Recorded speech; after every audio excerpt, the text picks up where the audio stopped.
ക്ഷേമ വാർത്തകൾ വായിക്കുന്നത് ഗോപൻ. കാർഷിക വിളകൾക്കും അതിന്റെ വില നിലവാരം. കാർഷിക വിളകൾക്ക് ഇപ്പോൾ മാർക്കറ്റിൽ കൃഷിക്കാർക്ക് നല്ല അനുയോജ്യമായ വിലയാണ് ഇപ്പൊ കിട്ടുന്നത്.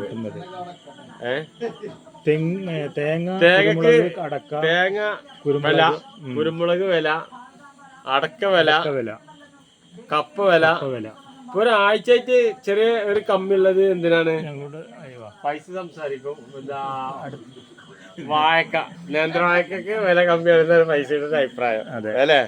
അതിപ്പോ നമുക്ക് തൽക്കാലമുള്ളൂ. അതിപ്പോ വെട്ടിയപ്പോ അതിന് സ്റ്റോർ ചെയ്യാൻ പറ്റില്ല. അതൊന്നും ഇപ്പൊ കാർഷിക വിള മെയിനായിട്ട് ഉദ്ദേശിക്കുന്നത് എന്താ അറിയോ?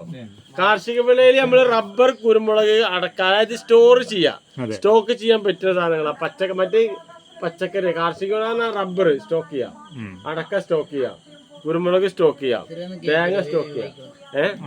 അതൊക്കെ കേൾക്കണോ തയ്യാറുള്ളവർ കേട്ടാ മതി. ഗോപൻ ഞങ്ങളെ ചാനലിൽ ഇതിന് വേണ്ടിയിട്ടാണ്. ഇനി വേണമെങ്കിൽ നമ്മളെ കാരണവർ വാപ്പട്ടിക്കാക്കാൻ നമുക്ക് വേണമെങ്കിൽ ഇപ്പോഴത്തെ കാർഷിക വില പൂളയാണ് ഇട്ടിക്കുന്നത്. ചില ഭാഗത്ത് ഇതിന് കപ്പ എന്ന് പറയും, മരച്ചീനി എന്നും പറയും അല്ലേ? അല്ല, അതിനിപ്പോഴത്തെ മാർക്കറ്റിലെ അഭിപ്രായം എന്താ? കാർഷിക വിളകൾക്ക് ഇപ്പൊ വില ഇല്ലേ? ഇല്ലേ? എന്താ അഭിപ്രായം?